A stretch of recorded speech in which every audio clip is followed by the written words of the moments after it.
না, এই যে আমরা কালকে একটা মানে আমরা সংবাদ মাধ্যম থেকে বা আমাদের লোকাল যে আমাদের যারা সোর্সেসে তাদের থেকে যেটা খবর পেয়েছি, এই যে আমাদের পাকুড় আর আমাদের যে গ্রামরাজ অঞ্চল আছে, তো এখানে এই যে আমাদের যে ঢালাই রাস্তা আছে, এখানে কাদা হয়ে যাওয়ার জন্য যে আমাদের প্রসূতির জন্য একটা মহিলা যাচ্ছিলেন, তো সেখানে একটা প্রবলেম হয়েছিল, ছোট প্রবলেম হয়েছিল।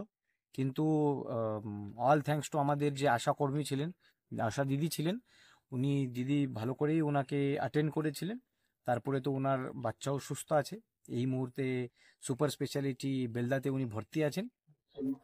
তারপরে যে আছে এই রাস্তাটা আপনারাও দেখতে পাচ্ছেন, আমরা ক্লিয়ার করেছি। তার সঙ্গে আমাদের যত অঞ্চল আছে, অঞ্চলগুলিতে যেরকম এই গ্রামীণ রাস্তাগুলি আছে, সেখানে আমরা সবাইকে নির্দেশ দিয়েছি যাতে করে এই যে কাদা আছে, মানে যখন ধান কাটা হয়, হারভেস্টিং হয়, তারপরে এরকম মানে ট্র্যাক্টর বা যে চাকা গাড়ি উঠে এই যে একটা কাদা তৈরি হয়, সেই কাদাকে রিমুভ করে যেরকম যাতে করে রোডটা পুরো পরিষ্কার থাকে, বা এরকম পরিস্থিতি আমরা কখন মানে এই ফিউচারে যে আছে আমরা অ্যাভয়েড করতে পারবো।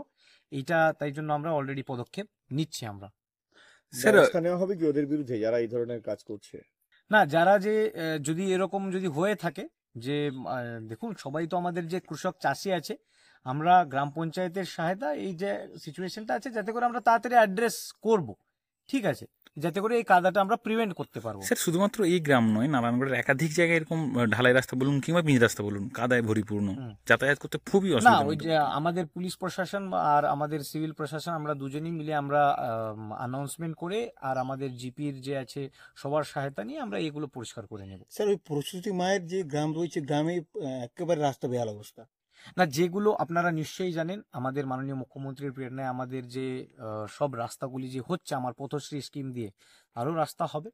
আমাদের 15 ফিনান্স আছে, আমাদের নানা রকম যে স্কিম আছে, আমাদের ট্রাইবাল এলাকাতে আমরা অনেকগুলো রাস্তা এই জেলা থেকে এখন প্রপোজাল পাঠানো হচ্ছে, তো যাতে করে পুরোটা রোড কানেক্টিভিটি, গ্রামীণ রাস্তার কানেক্টিভিটি কিভাবে ইমপ্রুভ করা যায়, এর উপরে আপনারাও দেখেছেন এই এত বছরের মধ্যে যে কানেক্টিভিটিটা ইমপ্রুভ হয়েছে, এই কানেক্টিভিটিটা আরও ভালো করার জন্য আমরা সবসময় সচেষ্ট আছি। এটা আরও মানে যেরকম আপনি বলছেন, এরকম কয়েকটা রাস্তার প্রপোজাল আমাদের কাছে রয়েছে। এই রাস্তার প্রপোজাল আমরা নিয়ে নিশ্চয়ই আমরা এই রাস্তাগুলো করার জন্য চেষ্টা করব।